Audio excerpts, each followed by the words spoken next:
po sa hamon na kami maging masaya sa iyo. Yun lang ang aming pinaka-goal, Panginoon. At masaya na kami sa lahat. Pero sumaya na kami sa mga bagay na inilikha, pero kami hindi masaya sa iyo. We are still empty, lonely, and vain. Help us to know you more, to love you more. Patawad sa aming mga pagkukulang. Sa pangalan pa ng Jesus. Amen. Magkaugnay po yan. Huwag ikang magmalaki ang mayaman dahil siya ay mayaman. Ay lalo namang huwag kang magmalaki, hindi ka naman mayaman. Amen. Ang malakalayabang.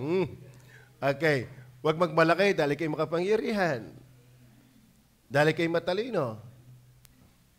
Kundi pagmalaki mo dahil kilala mo ang Panginoon. Yo, given na po yan. Ang ating kaluwalhatian ay kilala natin ang Panginoon. Maraming tao hindi talaga kilala ang Panginoon. Kaya matuwa kayo kung kilala nyo ang Panginoon. At ang sabi dyan, yan ay privilege. Yan ay biyaya. Bakit? Alam natin ang Matthew 11 verse 27 na wala nakakakilala sa Ama kundi ang anak, at sa anak kundi ang Ama, at yung ibiging pagpahayagan ng Diyos. So salamat, napabilang ka doon. Kayo binapabilang doon. Ang sabi, yung gospel, ay kamangmangan sa mga napapahamak, sapagkat ang cross ay kamangmangan sa kanila na mga hindi pa naliligtas. Pero ito'y pinahayag sa atin ng Espiritu Santo. Okay. Kayo ba masaya doon? Ha? Alam niyo ba, ang pinakamataas na karunungan ay karunungan sa Diyos. Ngayon, tutugunan natin ang Daniel 11 verse 32. Ano sabi doon? Sa last part, but the people, in contrast, and such as do wickedly against the covenant shall he corrupt by flatteries. Yung, kaya may but may masama kasi wala nitong but. Pero kung ikaw naman meron itong but, the people that don't know their God, contrast doon sa first praise. Amen? Kapag hindi mo kilala ang Panginoon, masama lang lagi ang gagawin mo. Pero doon sa nakakakilala sa Panginoon, ay magiging malakas. Kaya challenging yan. Do we really know the Lord? Amen? Kaya salamat, may mga payak-iyak pa kayo dito. Ano? Ang dami niyong problema, pero kayo nagpapatuloy sa Panginoon. Alam mo, ang strength hindi by muscle. Hindi by knowledge. Hindi by good happenings. Kundi minsan dadaan talaga tayo doon sa bako-bakong landasin ng buhay, pagsubok yun. Kung saan ka talaga nakatingin. Sakit na tenga ko. Okay. But the people that don't know their God shall be strong. Are we getting strong? Tayo ba'y lumalago habang natagal? Hindi sa ating lakas, Shemonas, kung tayo malakas dahil natin, kundi dahil nakikilala natin ang Panginoon. For in Him, for through Him, by Christ, I can do all things. But without Him, I can do nothing. So mga kapatid, hindi tayo namamali ng ating tinutok mo. Lagi nating alamin kung sino ang Diyos natin. Pag malawak ang pananaw mo sa Diyos, maliit lang ang tingin mo sa problema. Pero pag ang liit-liit ang tingin mo sa Diyos, ang laki-laki ng iyong problema. Amen? Namumroblema ka sa maraming bagay kung may buhay pa. Yung ibang may lahat ng bagay, patay naman. Tama ba? Naintindihan niyo ba yun? Kaya kayo masayang kayo buhay pa. At may wala hanggang buhay. So magalak tayo sa Panginoon. Hindi laging tawa ng tawa. Mapapagkamalang ka. Yan ay nakikita kung paano kang sa kawalan nagpapatuloy ka sa Diyos. Alam niyo po, kung kayo nahihirapan magpatuloy, mas mahirap sa akin. Amen? Kung kayo nahihirapan magpatuloy, mas mahirap sa akin. Pero salamat, ang Panginoon ay nagpakilala sa akin. But the people that don't know their God shall be strong. Kaya ba natutuwa sa God is Able Baptist Church? Sa ministry meron tayo. Amen. Natutuwa pa kayo, may mga workers tayo masisipag, mababait, binabalalayan ko sila. Kaya sa totoo na, wala pa akong ngayon, habang natagal, pasintabi sa aking asawa, parang wala pa akong masyado ngayon drive na umalis sa likod ng simbahan. Alam mo bakit? Kita ko, pagka ang pastor ay nasa simbahan, mababait ang worker. Oo. Pero yung mga pastor na yung pastor hindi kasama worker, ngayon yung mga worker, napapansin niyo ba yan? Nung si Pastor Hernandez, nasa Vergara pa, kasama ang mga worker, ang bibihave doon. Pero nung maghiwalay na, nasa Arsin at sa Vergara, kayo na ang magsabi. Iba nga dyan, nangunguha ng membro, 100. Hindi kasi nababantayan. Dito, kita ko, pagtanghali, nagtulog pa. Di ba? Mababasbasan ko talaga yan. Pastor nyo naman, sa totoo na, wag ko kayo mana, ako'y hindi matapang. Ano yung pagtatapang ko sa inyo? Pag-Bible, sino ka tayo? Kahit ako na may dala din ito. Tama ba? Pero sa totoo na, kayo makakagalawan ninyo. Huwag lapis sila ng ilong. Ito kayo matitisod. Ano? Pero yung galawan, walang problema yun. Kung ayaw mo manggalaw, ay huwag ka rin. Gumalaw lang, gumalaw. May mga taong kung ayaw mabibiro, galing-galing naman mabibiro. Di ka? Hindi, dapat sport fest. Amen? Alam mo namang joke, bigay siseryosuhin mo. Napakahina naman na yung panuntunan sa buhay. Tama ba? Tama, gayahan niya, pastor niyo, siya na naglaladlad ng kanyang kapintasan. Paano pa masasaktan siya na nga naglaladlad? Tama? Kayo, iniingatan niyo pa, ayaw pang mabisti-bistong-bisto ka naman. So, ang puntos ko lang mga kapatid, but the people that don't know their God shall be strong and do exploits. Kaya maganda, ang pangarap ko sa God is Able Baptist Church, ang Diyos ang naluluwalhati. Walang magaling, Diyos ang naluluwalhati. Amen? Mahirap pong angkinin ang kaluwalhatian ng Panginoon. Baka ikay mabalil. Amen? Ngayon, sa part ng Diyos sa ating aaralin ay yung kanyang independency. The independent God. So, Diyos ang ating tutukmayan. Ang Diyos po'y independent. Pag sinabi pong independent, mga kapatid, ang Diyos, God, independence is defined as follows. God does not need us or the rest of creation for anything. Yet we and the rest of creation can glorify Him and bring Him joy. Hindi ho natin nadadagdagan ng Diyos sa ating kagalakan. Ang Diyos ba nadadagdagan natin pag siya pinupuri? No. Ang Diyos ay Diyos kahit hindi mo purihin. Ang Diyos ay Diyos kahit hindi mo paglingkuran. Bakit niya tayo pinagpupuri? Para tayo ang sumaya. Amen? At yun yung tamang saya. Hindi pupunta ka ng club para sumaya. Pupunta ka sa kaibigan, jajamin-jamin para sumaya. No. Huwag ho kayong Kristiyani kung saan-saan pa kayo nahugot ng saya. Purihin niyo ang Panginoon at sasaya ka. Kanina nga kami sa married nag-aaway talaga. Ito kayo talagang pasyon. Pag married talaga yung pasyon. Kahit na anong gawin mong bilis ng tiyempo, pasyon talaga yan. Kung hindi mag-preach sumaya tayo ng Panginoon. Talaga kung hindi ako umimin nang malakas. Mga kapatid, ang Diyos ay hindi nakasalalay.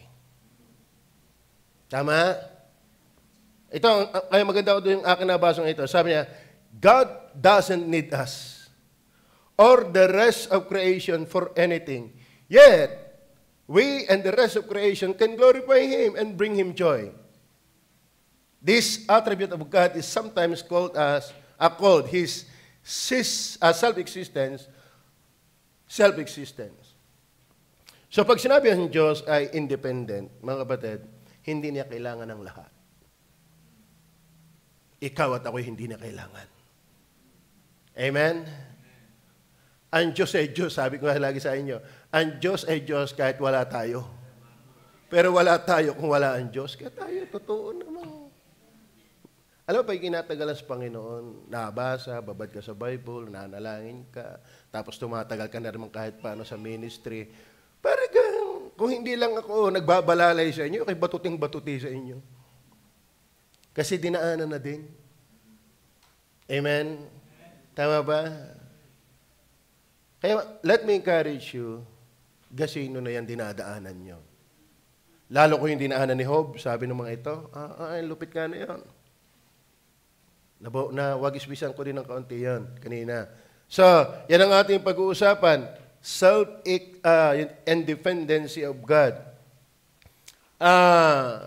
Sa Job 41:11, minsan ang Diyos ay nagtanong kay Job, sabi niya, sino nagbigay sa akin para sa aking bayaran? At anumang bagay na sa ilalim ng langit ay akin. Sabi ng 41:11, who hath prevented me that I should repay him?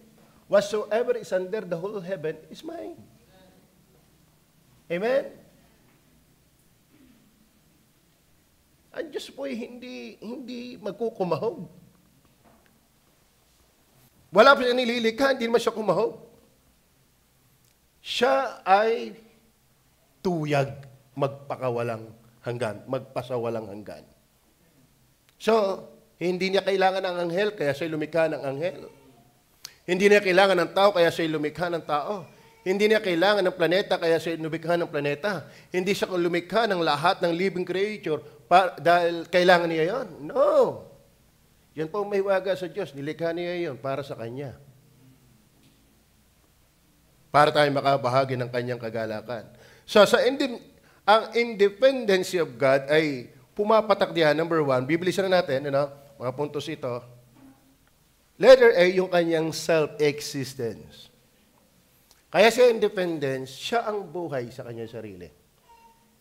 Hindi niya binuhay ang kanyang sarili, siya ang buhay sa kanyang sarili. Hindi niya binubuhay ang kanyang sarili, siya'y buhay sa kanyang sarili. Amen? Wala siyang source, siya ang source. Wala siyang salalayan, siya ang salalayan. Wala siyang pinagmulan, sa kanya nang galing ang lahat. Yan ang Diyos natin. Amen? Hindi kukulangin ng Diyos. Okay. Self-existence. Pag sinabi self-existence, number 1, nandiyan ba yan? Okay. Bibilisan ko na lang. He has the ground of His existence in Himself, who exists by the necessity of His own being, while humans and at a minimum need gene donors. Kailangan ng donors. Kailangan ng ayuda. Ang Diyos po ay, ang ground ng kanyang pag-iral ay sa kanyang sarili. Kaya ang Diyos ay hindi dependent depending on no one. Tama? Hindi siya buhay dahil tinutustusan siya ng araw. Hindi siya buhay dahil nating tao. Sabay-sabay tayo umihinga, papahingay ng Diyos. Hindi ganoon. So, ang Diyos natin ay hindi kakailangan para siya maging Diyos. Amen? Kaya privilege na maglingkod sa Diyos. Okay. Ang sabi ng John 5:26, God has life in Himself. Ang Diyos talaga may buhay sa kanyang sarili. Okay. So A, self-existence. Letter B, self-sufficiency. Ang Diyos ay sufficient. Wala siyang kulang sa kanyang sarili. Hindi siya naghahanap ng marikar. Hindi siya naghahanap ng lover boy. Ang Diyos ay masaya sa kanyang sarili. Ang Diyos ay sufficient sa kanyang sarili. Tayo kung walang hangin, patay. May hangin pero walang kanin, patay. Amen? Kung walang dugo ang tao, patay. Kung walang tubig ang tao, patay. Kung walang ginagawa, lahat tayo ay dependent. Pero ang Diyos, sufficient sa kanyang sarili. Hindi siya nangangailangan ng pera. Kanya ang lahat. Amen? Hindi siya nangangailangan ng comfort, siya ang comforter. Hindi siya nangangailangan ng pag-asa, siya nagbibigay ng pag-asa. Lalo naman hindi siya nangangailangan ng kapatawaran, siya nagpapatawad. Lalo naman hindi nangangailangan ng kaligtasan, siya nga ang tagapagligtas. Hindi siya nangangailangan ng buhay, siya ang giver of life. God is sufficient. Kaya ang Diyos ay independent. Ang Diyos ay hindi sumasalalay sa iyo. Kaya mga kapatid, yung ikay magpagamit sa Diyos sa simbahang ito, privilege. Dahil ang Diyos naman kahit wala ka, tutuyag ang gawain. Huwag mong sasabay kung wala ako, paano na yung simbahan? Yan, no! Yabang mo. Pwede mo silipin ang buhay mo kung totoo. Sabi nga, doon lang sabi kanina mensahe, let's praise God with the whole heart. Yung whole heart. Ay tinanong niya tayo kaya talaga ay nagpupuri sa Diyos ang buong puso. Pati ako ay tinanong Pati kaya nga si pastor ay nakakapagbigay ng buong puso. Kabuti. At tayo sintuin tayo. Tayo sumpungin, may masaya. Hindi tayo panayon. Ang Diyos lang ang panayon. Kaya siya ang Alpha, Omega. The same yesterday, today, and forever. Kung ano siya noon, siya pa rin ngayon. At kung ano siya ngayon, doon pa rin siya hinaharap. Walang pagbabago ang Diyos. Tayo, mamay mainit, mamay malamig pa sa ilong ng pusa. Tama? Ganun tayo. Kaya hindi tayo kailangan ng Diyos, tayo nangangailangan sa Diyos. Amen! Never ng Diyos ay nangailangan. Never. Tayo ang bat-bat ng pangailangan sa Diyos. At mapalad yung tao nakakaramdam ng pangailangan sa Diyos. Ano? Dahil maraming tao bulag sa pangailangan sa Diyos. Okay, self-sufficiency. Ano yun? Number 1 yan, He depends on nothing. Rather, He causes everything to depend on Himself. Pag sinabi ng Diyos ay self-sufficiency, wala siyang pinagsasalalayan, mana pa, siya ang dahilan kung bakit ang bagay, siya pa ang dahilan kung bakit ang dapat ay nakasalalay sa Kanya. Mas maganda pa yung Tagalog na gano'n Siya hindi sumasalalay, siya ang salalayan. Tama? Ang Diyos ay sufficient Tapos, ang sabi ng, number 2, He is self-sufficient. He is self-sufficient. Under ng He is self-sufficient in thought. Amen? Walang discovery sa Diyos. Tayo nag-aaral, di pa matuto. Tama? Walang ini-exert ang Diyos na effort to discover something. Alam niya ang lahat. Amen? He is self-sufficient pagdating sa isip. Kaya pagdating ng niyo po, Romans 8, verse 33 and 34, bibilisan lang po natin. Pakibilis din po ng ating Oh, the depth of the riches, both of the wisdom and knowledge of God, how unsearchable are His judgment and His ways past finding out. Verse 34, for who hath known the mind of the Lord? Or who hath been His counselor? Paano papayuhan ang Diyos? Kailang kalaang? Hindi mo naman. Panginoon, ito ang gawin mo. Ito ang gawin mo. Paano magagawa yun? Siya'y marunong na noon pa. Wala ka pa. Kaya huwag mong papakialaman ng Diyos. Huwag mong iibahin ang kanyang sistema.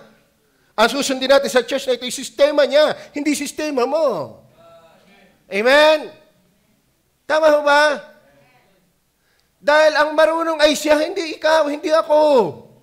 Kaya nga meron tayong referensya, meron tayong Bible. Dito tayo nabase. Tama. At nakita ko sa Bible, ang inutusang mag-akin ng kaalawa, hindi workers lang. Hindi choir members lang. Ang nakita ko sa Bible, ang nag-akin ng kaalawa, lahat ng ligtas. Ang tunay na kinawaan, maaawa.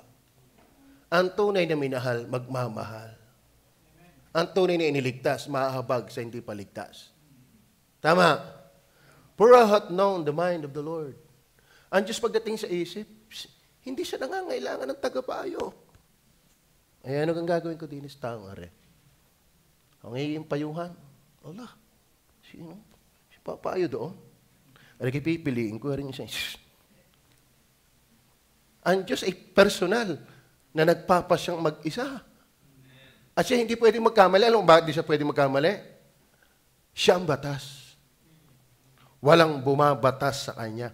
Walang umiilalim sa Kanya. Kaya ang Diyos ang totoong may freedom of will. Sa totoo na, absolute freedom of will belongs to God alone. Hindi sa atin. Kaya tawag sa atin, maliit na Diyos. Tayo ay malayang kulong. Tayo pa yung malayang kulong. Kala mo lang malaya ka, but di accountable. Pagdating sa knowledge, ang Diyos ay sufficient. Pagdating sa buhay, ang Diyos ay sufficient. Amen? Psalms 58 hanggang 13, He is self-sufficient in thought, even in life. Ang Diyos ay hindi maghihingalo at hindi siya kakapusin at isusugod sa ospital. Sabi ng dyan natin binasa, siya ang buhay. At ang kanyang buhay ay walang hanggan. Amen? Hindi kakapusin ng Diyos ang buhay.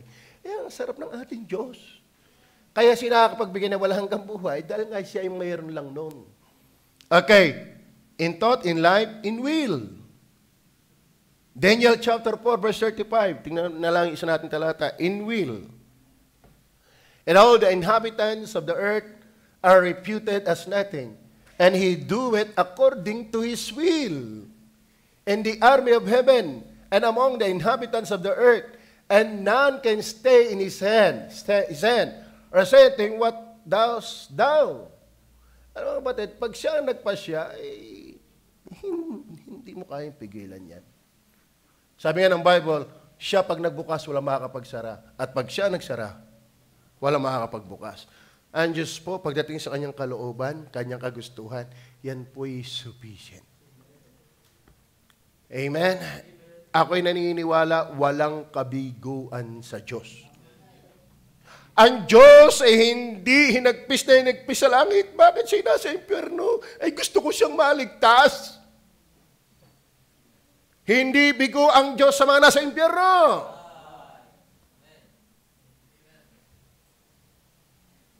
Kaya yung sasabihin, gusto yung lahat. Ay paano yun? Hindi nangyari. Ang Diyos ay sufficient sa kanyang gusto. Walang kulang sa kanyang gusto. Lahat ng gusto niya mangyayari. Yung mga imposible sa paningin natin, pag gusto niya mangyayari, patay ngayon nabubuhay niya. He can create out of nothing. Amen? Parang sayo-sayo niyo. Nakaka-relate ba ang ating pinag-aaralan? Alam mo sa totoo ng mga kapatid, nakakamangha ang Diyos. Namamangha pa ba kayo sa Diyos? O kayo naiintindi ninyo, kami assignment pa mamaya, bagyan dito si Pastor. Bika na dito. Kung pala hindi pupunta sa Diyos, kaarte mo. Pumunta ka dito dahil ng Diyos. Amen. Amen. Okay, letter D. Tingnan po natin. Not only self-sufficient in thought, in life, in will, and in power. Tayo sa will, hindi tayo sufficient eh. Bakit? Mayroon akong nakita sa Facebook. Usa at leon, naghahabulan. Tigre yata. Sabi ng tigre, Lord, save me from this lion. Sabi naman ng leon, Lord, please give this deer for my food. Sabi niya, kung ikaw ang Diyos, sino yung susundin? Isa na mailigtas sa lion o isa namang sabi ng lion, Panginoon, ibigay mo sa akin yan.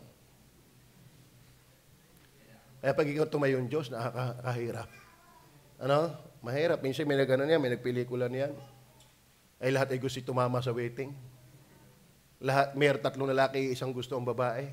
Isang babae ang gusto. Mahirap yun. Ayoko yung ilan ng kaibigan na naipon ko eh. Ibig sabihin, hindi lahat ng gusto ko nangyayari. Impotent maging ang will natin eh. Lalo sa spiritual. Pero ang Diyos, whatever He wills. Amen? Bakit? Ang kanyang kapangyarihan ay hindi kulang. Kaya lamang parang kulang kasi ayaw niya. Hindi dahil sa siya'y mahina, ayaw lang niya. Pero kung gugustuhin niya, possible. Psalms 115 verse 3. Nakaka-relate ba kaya? Alala ko kasi nung ako'y nag-aaral sa Bible School, sa theology. Pag doctrine of God ang pinag-uusapan, talaga ako'y hangang-hanga. Hinahanap ko sa inyo yan. Kasi parang tayo yan mas excited pa pagka secular. Pero pagka Diyos, hindi. Malungkot yan. Amen? But our God is in the heavens. He hath done whatsoever He hath pleased. Amen? Kaya wag na kayong magreklamo, bakit ganyan ang tabas ng ilong natin? Yun ang gusto niya Mahirap namang lahat ay matangos. Nakaka-boring din. Amen? Pagka lahat na may kapre ng tangkad, nakaka-boring din. Lalo naman pagka mga mamunti kong anak. Kung lahat ay puro itim, salamat ang Diyos ang nasunod. Kaya magpasalamat, Diyos ang nasunod. Hindi ikaw. Ano kaya itsura kung tayo ang nasunod? Purihin ng Diyos, siya ang nasunod. Tapos magre-reklamo, hindi mo kasi nakikita ang soberano ng Diyos. Kino-question mo ang sovereignty ng Diyos. Okay. Ano pa? Not only in power, but also in counsel. Sufficient din ang Diyos pagdating sa... Ano ba ang Tagalog sa counsel? Karunungan din. Payo. Psalm 33:11. Tingnan niyo po. The counsel of the Lord standeth forever.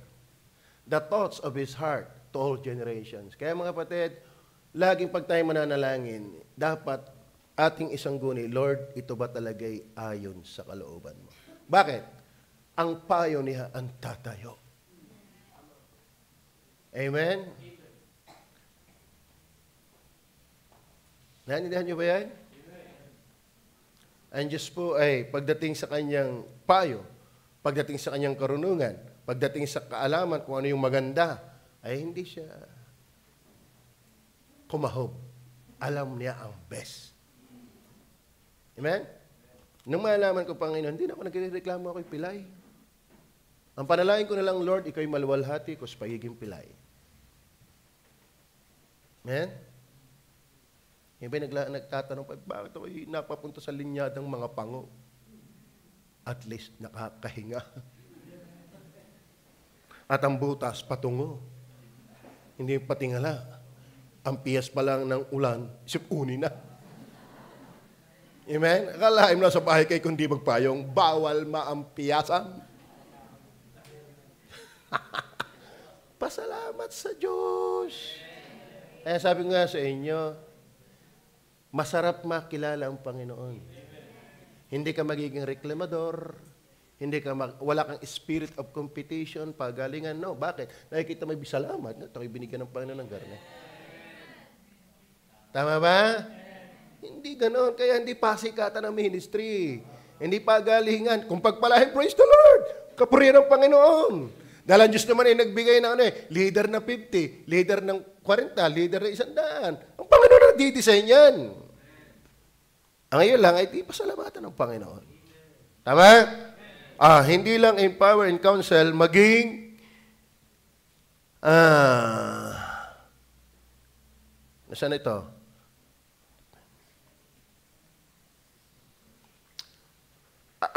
Say sufficient.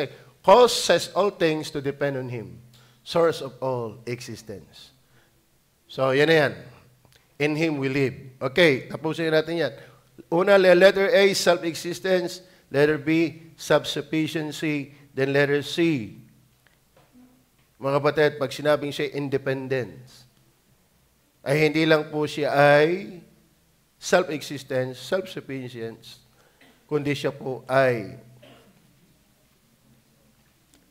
He acts for His own sake. He acts for His own sake. Naintindihan niyo ba yun?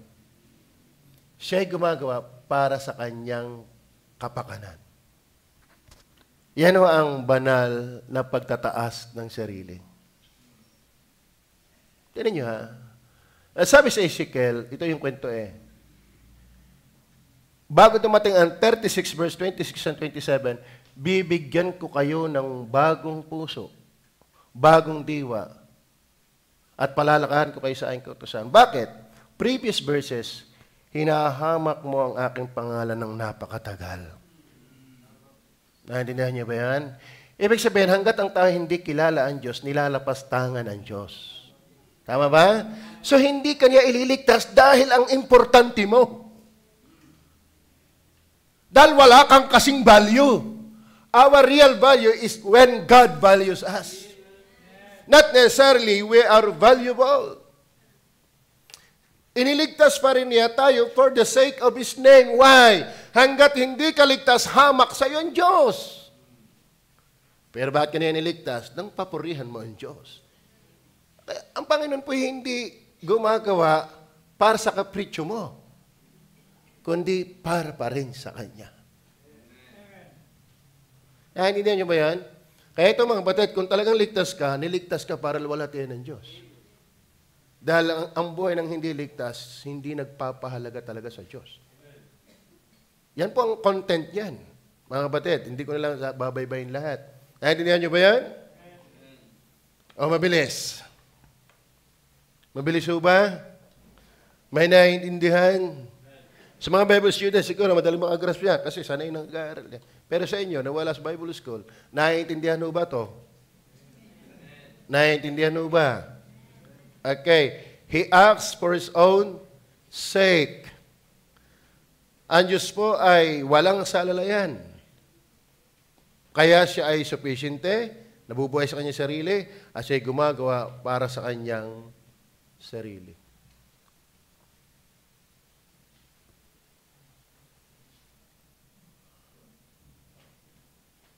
1 Corinthians 1:30 and 31. Kaya ang nagmamapuri ay magmapuri sa Panginoon.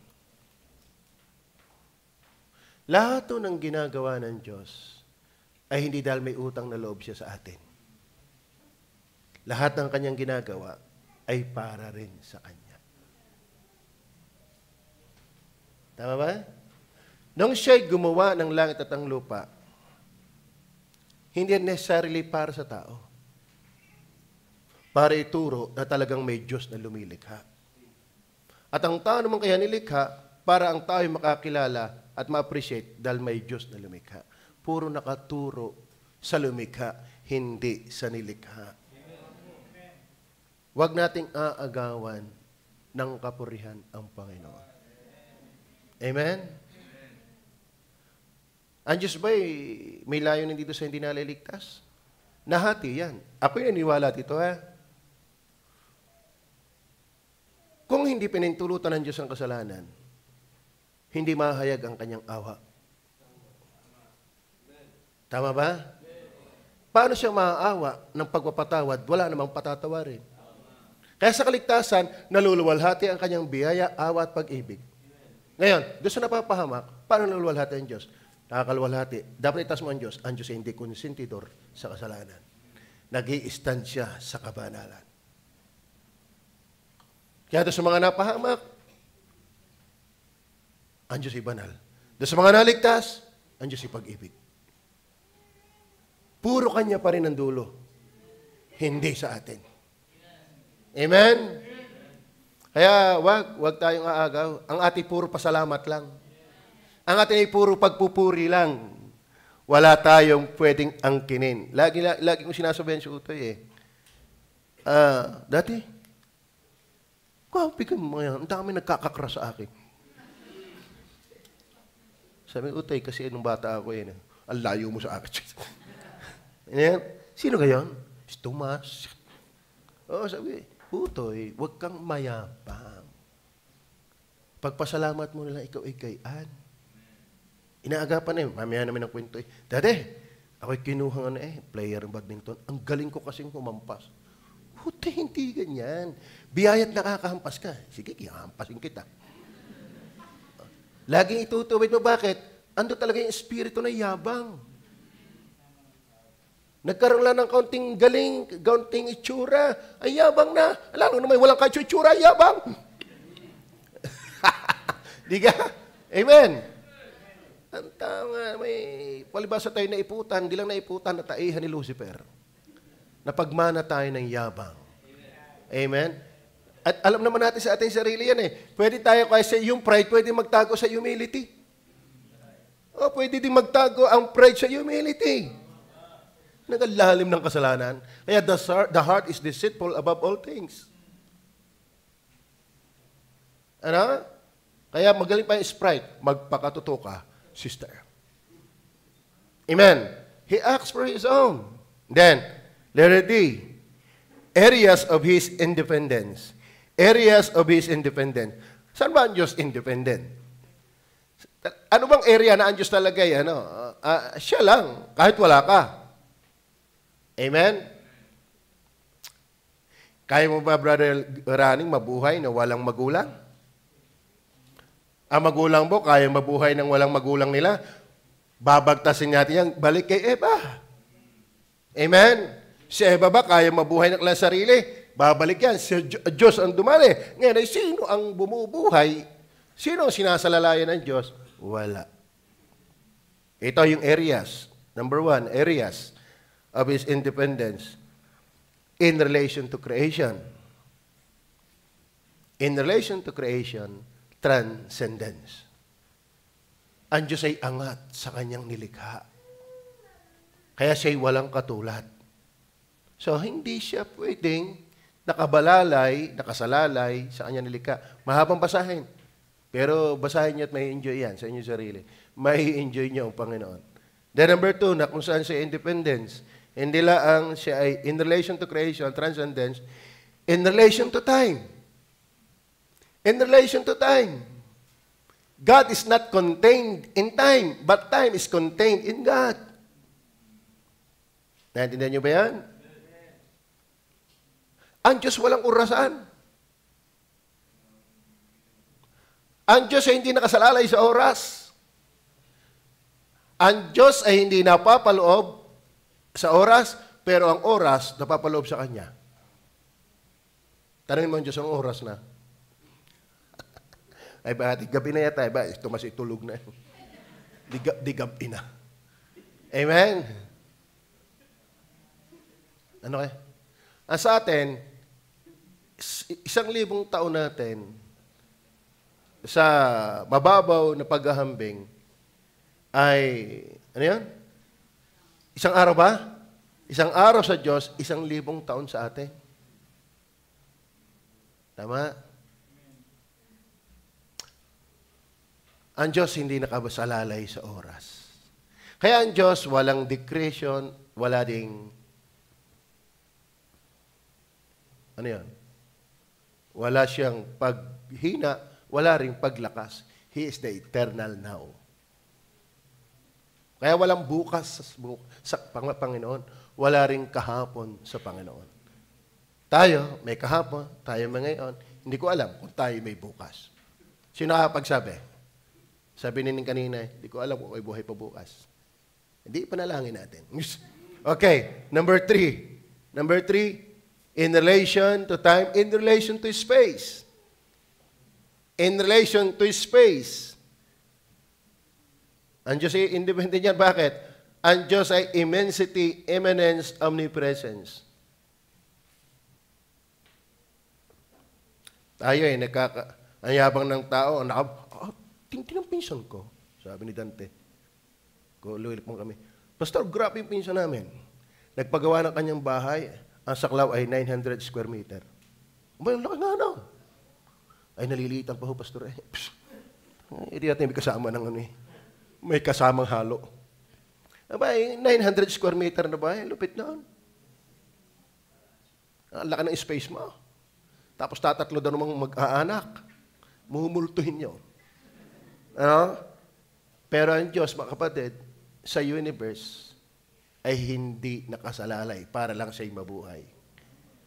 Kulong niya ang universe. Hindi siya nakadepende sa universe. Ang walang hanggan ay nakatira sa Diyos. Hindi ang Diyos ang nakatira sa walang hanggan. Ay di, yung ubusin ng isip yon. Tapos ang ating problema, nakatutok tayo. Nagasino na yan sa Diyos. Ang ating problemahin ay kung paano siyang pasalamatan at sundin sa ating buhay. Amen? Immensity. So, ang Diyos ay hindi nakadepende sa space. Tayo, nakadepende. Nanalangin na nga ako ng additional lolote. Bakit? Problema natin ang lupa eh. Wala tayong parkingan. Naaawa na ako sa ating graders. Doon sa likod. Ay, yung pang mga workers natin, mga lalaki. Para sila laging pinais na isda doon eh. Iba nga yung nagpapatis-patis na. Tingnan nyo, ang kanilang mga unan, lasang patis.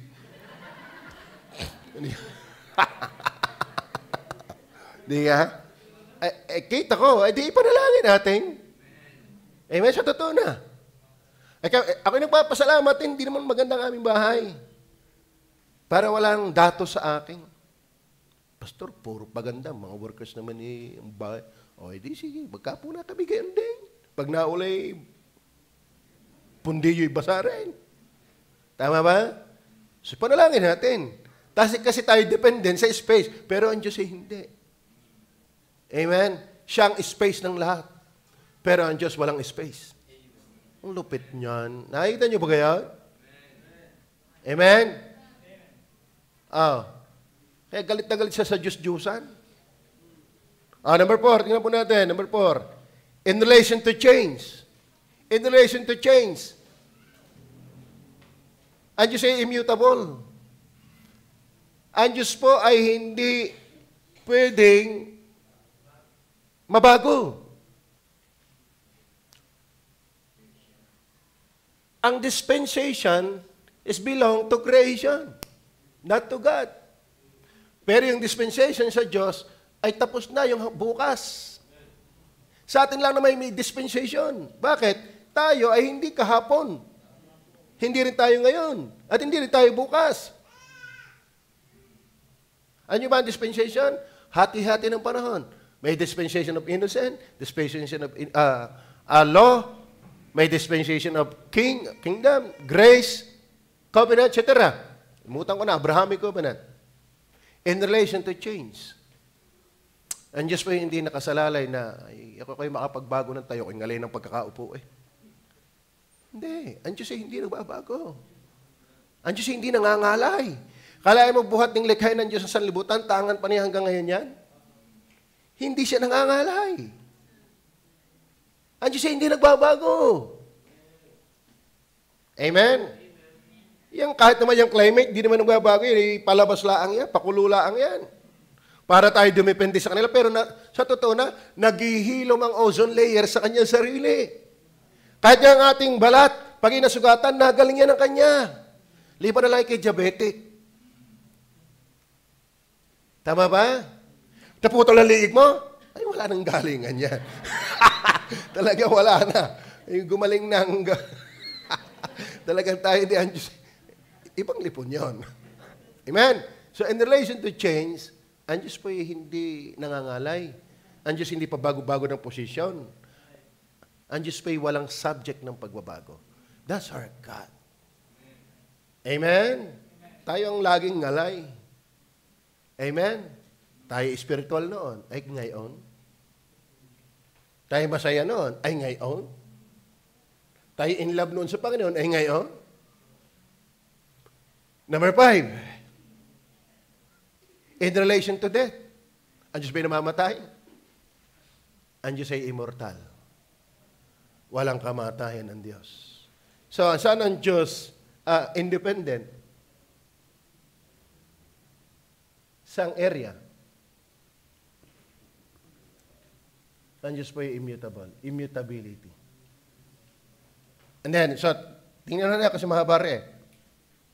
Naintindihan ba? In relation to error. Ang Diyos ba may lapis din? Ang Diyos kayo may plan B. Palagay nyo, ang Diyos kayo may plan B. Naintindihan nyo ba yan? Ay, kaganda ng plano kay Adan kay Eva, ay nabigo ako. ay siya doon sa plan B. May plan B kaya ang Diyos? Ang Diyos ba yung nagkakamali? Yeah, lalalin naman tayo nito. Kulto na naman tayo nito. Ang kanya nilikha ay magkakamali, pero ang lumikha, never. Ang Diyos ay Diyos, pero hindi siya lumikha na katulad niya. Kaya nga inagapan niya yung pang-ayos dahil kita na niyang di ang Diyos, aayusin yan. Tama. Kaya mapalad yung nakakalipong lagi Pagkakay may tanong, may pag-conversation kayo sa akin. Kasi minsan ang hirap ituro ng himay-himay Pero minsan ay may paglipon, mapaglilipon natin kung sino yung Diyos natin lalo. Tama. In relation to error, ang Diyos ay sufficient, independent. Bakit? Hindi naman talaga siya pwedeng magkamali. Okay, ano pa? Nasaan ka? In relation to death, in relation to error, in relation to matter. Amen? Ang Diyos ay spirituality. Kaya ang Diyos hindi kumukupas. Ang Diyos hindi nagbabago. Ang laman, nababago yan kasi matter yan. Ang Diyos ay spiritual. Diga? Kaya ako'y taka doon pag nabagyo, yung nanay, yung malakas na hangin, sinasalubo ng taga. Ano yung mangyayari doon? Sinalubo yung malakas ng hangin, hawak ang gulok. Titingnan ko kung gagawin. Ay, tinataga yung hangin. Tinatanong ko naman nanay, nahiwagaw. Ano nangyari sa bagyo? Yun, di sa liparpar ang palda. Eh, pa na may pagana, hinagay na lang. Ay, sumalubong pa sa hangin. Sari-sari yung matatanda, sinasalubo ng itak yung malakas na hangin. Amen? Hindi mo kayang baguhin ang Diyos. Tama? Hindi mo kayang baguhin ang Diyos. Ang Diyos ang babago sa atin, pero hindi natin siya kayang baguhin. Okay, ano pa? Pagdating sa matter, spirituality, in relation to weakness. Ang Diyos may kinakailangan magpalakas dahil kulang siya sa kalakasan. Siya ay omniscience, wisdom, omnipotence, sovereignty. Talaga ang Diyos sa area na kung saan ay sufficient siya at siya ay hindi nagbabago, maging pagdating sa kalakasan, hindi siya pahina. Hindi siya palaos. Hindi siya pakupas. Hindi siya pabulok. At hindi naman siya pagaling. Siya'y walang pagbabago. Amen. Number 9, in relation to sin. In relation to sin. Ang Diyos ba'y magkakasala? Hindi. Tapos ang sabi sa akin, yung palang si Ili naniniwala ang Diyos ay author ng sin. Paano nangyari yun? Paano magkakasala ang Diyos? Alam mo, ang ibig sabihin ng Diyos hindi magkakasala, hindi lang dahil siya'y banal, kundi siya nga ang sovereign. Ba't tayo nagkakasala? May mataas sa atin. Ba't ang Diyos hindi magkakasala? Wala nga mataas sa Kanya. Sino susuwayin niya? Tama? Eh, ba't pinayagan niya ang rape? Hindi nga siya gumawa ng hindi manghihina. Dahil Diyos lang yun. At hindi naman katungkulan na iligtas ang lahat. Salamat, may iniligtas. Kaya biyaya ang eleksyon. Hindi yan, ano tawag yan? Hindi yan kalupitan. Hindi yan datos sa Diyos. Hindi yan datos sa Diyos. Number 10, in relation to rivals, ang Diyos po ay solitariness, unicity. Hindi ang Diyos nangangailangan ng kaparehas. Hindi katulad ni Romel. Gusto namang gumaraduate at makapanligaw na. Hindi nga. Okay. Samantala si Eric matagal ang graduate, wala pang makagusto. Ikaw pag makagusto, si Gary wala pa. Bigyan naman ito'y kahihina. Amen. Kaya magpatulong kayo. May mga ina ditong magagaling manligaw. Ako'y iniligaw, ako'y tinulungan. Hindi ako marunong Kasi sanay ako ang nililigawan. So mga batid, ang Diyos pa hindi nangungulila sa kailangan. kailangan ko ng init. Kailangan ko ng kadaes. Kailangan ko ng katalamitam. Dadaigin pa ni Desa yan. Ni Desa, ang Diyos. Eh siya kahit wala daw asawa eh. Oh, eh di mas malakas pa si Desa. Eh ang Panginoon pala nangangailangan ng marigar. Man, ang lalaki malungkot pag walang kabiyak. Totoo yan, sabi ng Bible, di ka? Ganyan din naman ang babae. Eh, ang iba sumubra ng biyak. Biyak-biyak na ang hanap. Alay, may... Amen? Ang Diyos po'y solitariness. So, malalim mo yan, solitariness na yan. Napres ko yan minsan. Ang Diyos nang wala pang lahat. Anong ginagawa niya doon? Sila ba'y lungkot na lungkot? Makagawa kaya ng tao nung ako'y sumaya? Hindi ganon. Sabi pa nga doon sa Genesis chapter 6, at ang Diyos ay nalumbay, nanilikha niya ang tao. Nagpalumbay pa nga yan, hindi nagpasaya. Amen? In relation, so kayo nang bahala magsulat niyan, in relation to limitation. Ang Diyos ba may limitation? Ang Diyos ay infinity. Kailangan ko mag-increase, kailangan ko mag-aral, kailangan ko mag-exercise. Oh, ano kahit ang Diyos nag-exercise? Baka kaya nalindol, ang Diyos sinadamba. Ano? 1, 2, ay pinawisan, ay di umulan. Akala ko noon, kayo bata pa, ang Diyos ay marami talaga. At ang Diyos ay nagjojolin din. Oo. Alam, ang isip ko, pag tinaman ng jolin, yung kulog, ay umulan, ay sabog ang ihi ng taya. Eh, ako'y bata pa noon eh. Yun ang isip ko eh, marami ang Diyos. Tapos may nababasag sa aming mga pinggan at tasa. Sabi ko, Pete, nawawala yun. Hindi ko man alam, ng tatay at inay, living agad. Ay, ang daming Diyos doon sa aming itaas. Siguro yung pagkain ng Diyos na ito'y bubog. Oo, nawawala talaga eh. Ganyan ang bata eh. Alam mo, nakaisip din ako ng reincarnation. Bakit? Ako'y laging iwan-iwanan sa bahay namin eh. Ang mga kapatid ko, alis na, pupunta ng trabaho, ang iwan. Sabi ko, wala lagi mag-isa din eh. Umupo ako doon sa may bintana. Ano kita ko makatalon? Baka pag ako'y nabuhay, ako'y tutubing. Magalat, hindi ako natuloy. Ang gusto ko eh, ako'y sawahan ng laging ako'y iniiwanan sa bahay. Kalungkot-lungkot ng buhay ko eh. Di na nga nag-aral, iniiwanan pa din eh. Tapos dadating ng gabi, ako nagkumpay, ako ano ng labahan, ako ang nag-ano ng kanal. Tapos ako lang mag-isa din eh. Nakaumay ang buhay na rin. Baka talong kaya. Sabi, kahit daga, ako'y payat. Yung panay salamat di natuloy. Wala palang reincarnation. Tayo naghahanap lagi ng improvement. Ang Diyos ay hindi. Ang Diyos ay walang hanggan. Amen. Okay. Ano ba? Ayun, tapos na pala. Praise the Lord. Yun. Tapos na. Kailangan kong bilisan eh. So, ang conclusion, yaman ang Diyos ay ganyan, di tayo magtiwala sa Kanya. Tayo sumunod at magtiwala na lang sa Kanya. No? Amen? Hindi tayo ang problem solver. Tayo ang problem creator. Amen? Ang ating gawin ay sundin ang Panginoon. Magtiwala sa Kanya. Amen? Okay, tayo mag-pray.